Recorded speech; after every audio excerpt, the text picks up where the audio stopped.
ايه الاخبار؟ بصوا، من غير كلام كتير تعالوا بس نعدي الانترو بتاع الفيديو ونكمل كلام.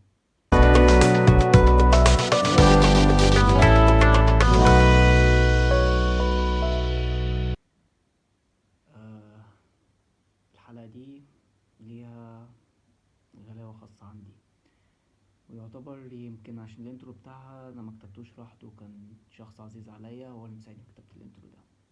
في الحقيقة انا كان المفروض ابدأ الفيديوهات على اليوتيوب بالحلقة دي، بس اعتقد النهاردة، بالذات النهاردة، اليوم المثالي اللي انا انزل الحلقة دي فيه. بص، خلينا متفقين ان عموما في حياتك انك هتقابل ناس كتيرة فاقدة الامل او فاقدة الشغف في حياتها، عموما شايفين الدنيا كلها سواد.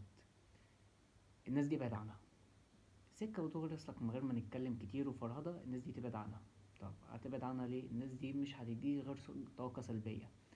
الناس دي فاقدة الامل وفاقدة الشغف في حياتها عموما، لانها كان عندها حلم زيها زيك بس استسلمت او ما وصلتش للحلم ده.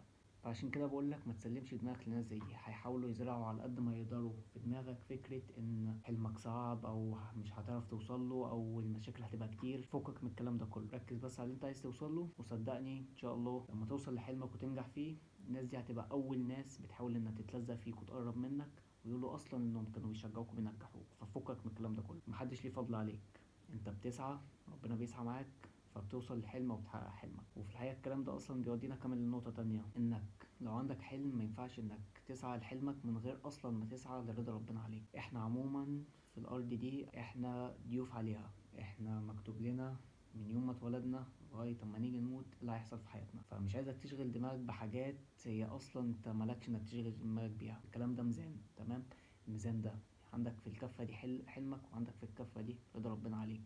لو الاتنين ما كانوش متساويين انت عمرك ما هتوصل لحاجة. انا دول نقطتين: النقطة الأولى رضا ربنا عليك، النقطة التانية إنك تسعى لحلمك. دول 3 نقط كمان: رضا ربنا عليك، إنك تسعى لحلمك، وإنك ما تسلمش دماغك للي فاقدين الأمل أو الشغف في حياتهم. في الحالة دي هنخش على النقطة التانية.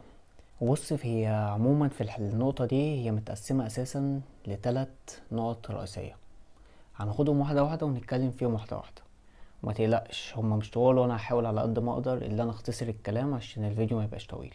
اول نقطة ان انت في الطبيعي هتحتاج حد تشاركه الفكرة بتاعتك او المشروع اللي انت ناوي تعمله. الشخص اللي انت هتشاركه ده، نصيحة مني بلاش تديله الفكرة كاملة، تديله نبذة عن المشروع او الفكرة بتاعتك. بمعنى صح انك تاخد منه اللي هو بيفكر فيه، تحسن من المشروع بتاعك، من الفكرة بتاعتك، من غير ما يجي يقولك ايه لا انت تعمل كده، لا بلاش تعمل كده. فاهمني انت بقى يعني ايه؟ بمعنى صح ما يعدلش على المشروع او الفكرة بتاعتك بالسلبي اكتر ما انك تطلع بالايجابي. في الاول في الاخر انت تعرف حاجات هو ما يعرفهاش، انت دورت في حاجات هو ما دورش، انت تعرف حاجات هو ما يعرفهاش، انت فاهم حاجات هو ما يفهمهاش، انت دورت اكتر ما هو دور. في الاول وفي الاخر هو بيتكلم عن اللي هو يعرفه او اللي هو فاهمه دلوقتي. فزي ما قلت لك اديله نبذة بسيطة عن المشروع بتاعك بحيث انك تحسن منه، بدل من انه يطلع لك القطط الفطسانه فيه زي ما بيقولوا. تاني نقطه جمع الاراء. بمعنى اصح زي ما قلت لك في النقطه الاولى، انت هتدي نبذه بسيطه عن المشروع بتاعك للشخص اللي انت هتتكلم معاه بحيث انك تحسن من الفكره بتاعتك. هنا بقى تجميع الاراء، انك تتكلم مع كذا شخص، توسع نطاق بحثك. مش لازم انك تحسن من فكرتك انك تتكلم مع شخص واحد بس، لا انت اتكلم مع كذا واحد انك تطلع باكبر فايدة ممكنة.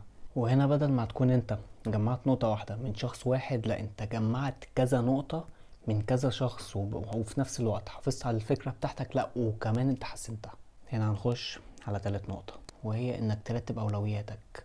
يعني بمعنى صح الهدف اللي انت عايز توصل له اكيد ليه سلالم، ما ينفعش انك تنط السلم مرة واحدة. يمكن الجملة دي انت هتسمعها من الناس القديمة، اللي هو انت ما ينفعش تنط السلم مرة واحدة، مفيش حد بيطلع السلم مرة واحدة.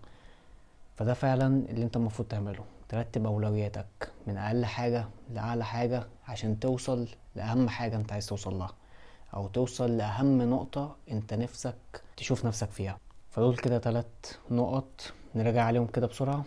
انك تدي نبذة بسيطة عن المشروع بتاعك، ما تحكيش لحد مشروعك كامل ايه هو او ايه الفكرة اللي في دماغك. تجمع الاراء بتاعتك، تتكلم مع كذا شخص انك تاخد منه كذا نقطة انك تحسن الفكرة بتاعتك.